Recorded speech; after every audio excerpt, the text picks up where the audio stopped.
Hello friends, welcome to Creative Medicine. In this lecture, we will learn about. Hello friends, let us now learn some important points about the latent squint. So what do you see in latent squint? First of all, what is squint? Squint is actually, there are two visual axes, right? The visual axis should be normal, should be, they should be at a particular place, okay? They should be aligned with each other. If there is misalignment of the visual axis, then we call it as latent squint. Okay, next, this squint, before we go into the actual topic of squint, you should know what is orthophoria. What is orthophoria? Orthophoria is actually a perfect state of alignment which you see is called as orthophoria. That is, if there is perfect alignment of both the eyes normally without any squint, then that is orthophoria. But the finding a true orthophoric patient is difficult because every one of us will have at least minute amount of heterophoria. Now, then the squints can actually divided into two types. Okay, we have number one, latent squint are present. What this latent squint means? Latent squint is actually hidden squint. It does not normally manifest. So these latent squints are also called as heterophorias. Whereas we also have manifest squint. These are actually which you can appreciate the squint properly. These are called as heterotrophias. So phorias, anything with phoria is latent squint, anything with trophia is actually manifest squint. Okay, now why is there a squint? Okay, so before we go into the actual both latent and manifest squint, first we will learn about the latent squint. Okay, so first, what are the latent squint? Okay, that means there is deviation, but there is actually a deviation, but due to fusion it is not manifest, it does not manifest, or it is kept latent. The squint is kept latent mainly due to fusion. Now what are the etiology or causes of the latent squint? Latent squint can occur due to whenever there is excessive near work, or if there is any refractive error, or if the patient has an isometropia, or in watchmakers, because watchmakers have to strive hard because they mostly use one eye for their work, so the eye becomes strained, and as a result it can cause latent squint. Or even younger age, remember, if there is younger age, this will predispose to convergent squint, whereas if you see the older age is actually predisposes to divergent squint. Okay, so latent squint, if you see etiology, it is actually excessive near work, refractive errors, and isometropia, watchmaker, younger age and older age. So these squints are again of different types. So if you see the types, number one, we have esophoria. What is esophoria? Esophoria is actually convergent squint. That means this is like this. Okay, this is convergent squint, a little to the side. Then we have exophoria. Okay, what is this exophoria? Exophoria is one eye is normal, the second eye it is deviated to the opposite, divergent. So this is divergent squint. Then we have hyperphoria. Hyperphoria, in this the eye, one of the eye, affected eye is above the other. Okay, this is hyperphoria. Then we also have hypophoria. In hypophoria, the affected eye is below, a little depressed or down when compared to the other eye. Then we have cyclophoria. Cyclophoria is intorsion or extorsion. The eye is either intorted or extorted when compared to the second eye. That is actually cyclophoria. Okay, so these are the main types of latent squint. Now, once you have seen the types of latent squint, now how are we going to evaluate the latent squint? This evaluation is important. So if you see the evaluation of latent squint in the evaluation. So first we have to do the first test, which is cover and uncover test is done. So in the cover and uncover test, you will, if this is the normal eye,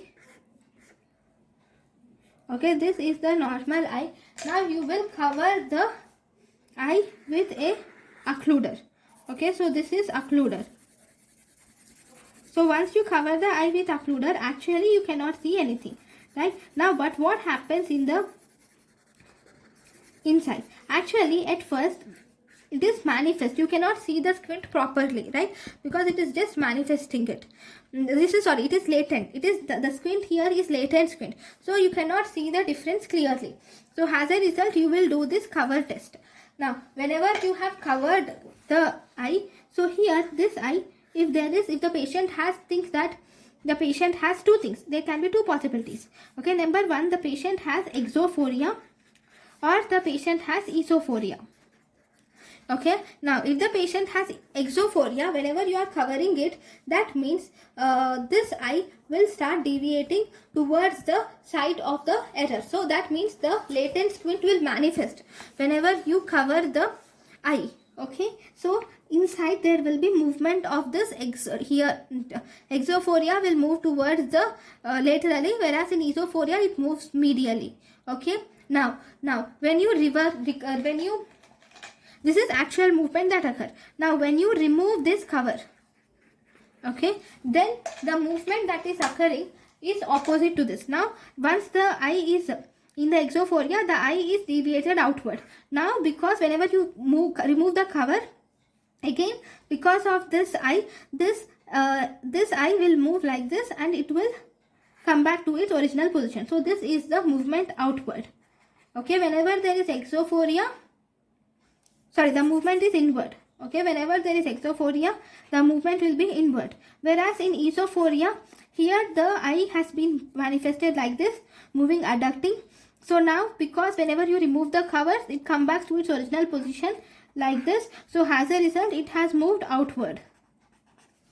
Okay, now, so this movement, that is inward movement in esophoria and outward movement in exophoria, this movement is actually called as recovery movement. There is a name given to it which is called as recovery movement. So this cover and uncover test is helpful for diagnosis of the phorias. Okay, then the second test which can be done for phorias is we have Madox Rod Test can be done. Okay, what do you see in Madox Rod Test? Actually, Madox Rod Test consists of cylindrical rods, a series of either plano-convex cylinders in either right or in either red or white. So that means if this is the rod,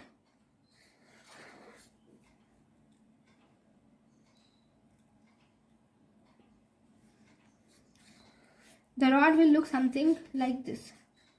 Okay, here there will be either red lines or white lines.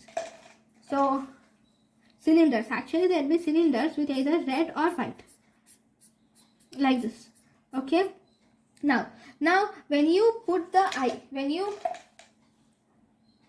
will keep this Madox rod is kept, it is actually kept parallel to the axis of deviation. It is kept parallel to the axis of deviation. Now, what happens? Now, once you keep this Madox rod parallel to the axis of deviation, this Madox rod will actually convert a point source of light which is there. This point source light is converted to red line by the Madox rod, and this red line is perpendicular to the axis. Okay, to this axis perpendicular, this point source light is converted to red line. So let me show you how this is. So if there is two eyes, number 1, number 2. Okay, now you are using this Madox rod to this eye. So I am putting it horizontally.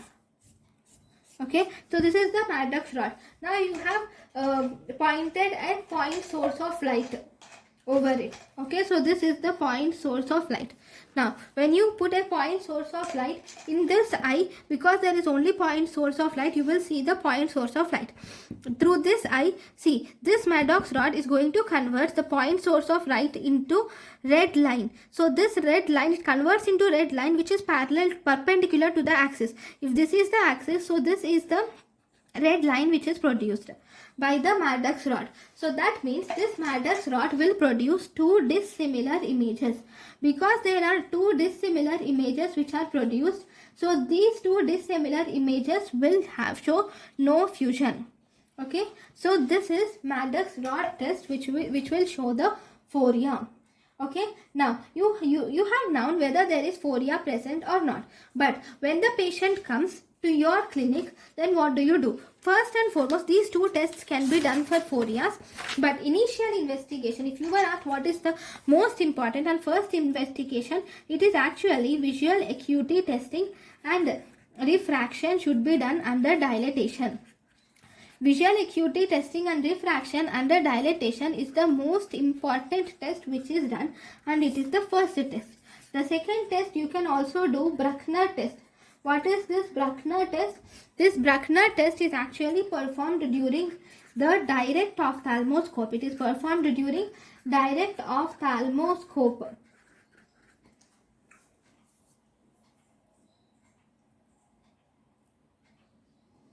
So through this Brachner test, you will see, or you will obtain, the red reflex is obtained, and this red reflex is obtained simultaneously in both the eyes. It is obtained simultaneously in both the eyes, and especially if you see the deviated eye, this will have brighter and lighter reflex. The deviated eye will have brighter and lighter reflex than the fixing eye. Deviated eye will have brighter and lighter reflex when compared to the fixing eye. So as a result, this is used in the diagnosis of number 1, squints. You can use refractive errors, you can also use to diagnose the media opacities. So this is about the Brachner test. And then you can also do the third test, as we have already seen. You can do cover, uncover test can be done. Then you can also do fourth, which is Madox Rod Test, which we have already discussed. This can also be done. Then fifth one we have, which is Prism bar cover test. So what is Prism bar cover test? In this Prism bar cover test, you have, this is the one eye. Okay, this is the second eye. You will first cover this eye. Okay, you will first cover this eye completely. Okay, when you cover this eye completely, now to the opposite eye, one eye is covered completely. Okay, to the opposite eye, you put a prism. Here you are putting a prism, and this prism has increasing number of power. Okay, so there is a prism bar. This is actually a prism bar with increasing power.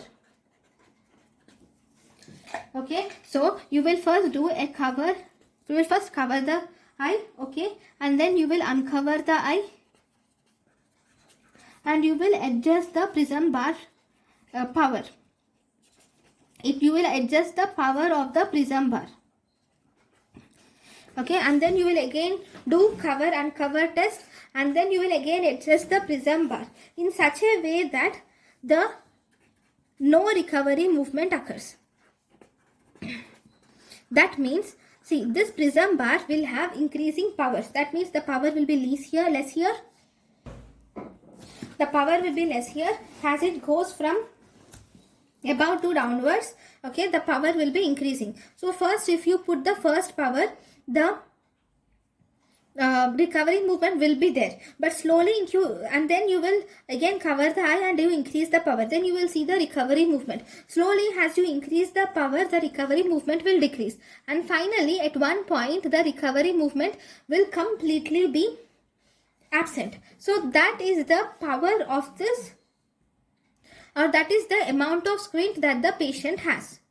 Okay, So the amount of squint, that is quantification of squint, is possible with the help of prism bar cover test. Then we have the sixth one, which is called as Maddox wing test. What do you see in Maddox wing test? See, in Maddox wing test, this will measure the phoria for near distance. This will actually measure phoria for near distance. That is, it will measure the phoria at around 33 centimeters. Okay. Now, in this, you have two things. One, you have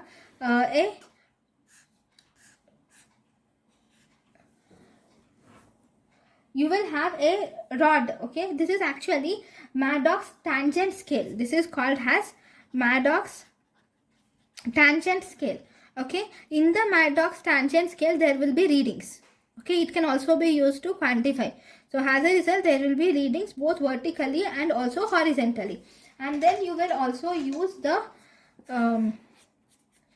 what do you say, this Madox rod also. Okay, this Madox rod is also used. Okay, so on one eye you put this rod and the second eye you put this tangent scale, and on the right eye, if you see, wherever the vertical arrow points, okay, that is vertical white arrow wherever it points. So for example, if this is vertical, here if the white arrow is pointing, that is the amount of squint that the patient has. And in the left eye, where the horizontal red arrow points, okay, the place where the horizontal red arrow points, so this is the horizontal red arrow, wherever it points, that is the amount of squint that the patient has. So this is Maddox wing test, which is done. Okay, next how are you going to treat the latent squint? Okay, latent squint is treated by two ways. Treatment, if you see treatment, you can do number one, correction of the refractive. You can do correction of the refractive error is done, and you will do orthopic exercises are given. How do you do orthopic exercises to the patient? This is mainly done with the help of synaptophores. You can do orthopic exercises. These will actually improve the functional reserve, and they will also cause convergent efficiency. They will increase the functional reserve, and they will also cause conversional efficiency. Then third, you can use prism in glasses can be used, and fourth, you can do surgery, and this surgery is actually done after 4 to 5 years of age. Especially the surgery that is done is, you can do either recession surgery or you can do resection surgery. In the resection surgery, you will do loosening of extraocular muscles are done in recession surgery. In resection, you will remove the muscle, and thus you will shorten the extraocular muscles. When you shorten the extraocular muscles, there will be increased pressure. When you recession, that means when you loosen the extraocular muscles, there will be decreased power. That means, for example, if there is right eye convergent squint. That means if there is right eye convergent squint, this right eye convergent squint, okay, whenever there is right eye, this is the right eye, there is convergent squint. Okay, this right eye convergent squint can occur either due to the right medial rectus acting more, that is overactivity of right medial rectus, or whenever there is right lateral rectus underactivity. Whenever the whenever the right medial rectus is overacting, or when the right lateral rectus is underactivity. If there is overaction of the right medial rectus, then you will have to shorten the right medial rectus. Okay, not shorten, sorry, you will have to loosen the right medial rectus. See, the right medial rectus is acting more than that is required, so you should loosen the muscle so that it decreases the power. So you should do recession should be done. Whereas if there is right lateral rectus under activity, so you will have to increase its activity. That means you will have to increase the power. So as a result, you will have to do resection and thus shorten the extraocular muscle. Thank you. Thank you, and thank you for watching.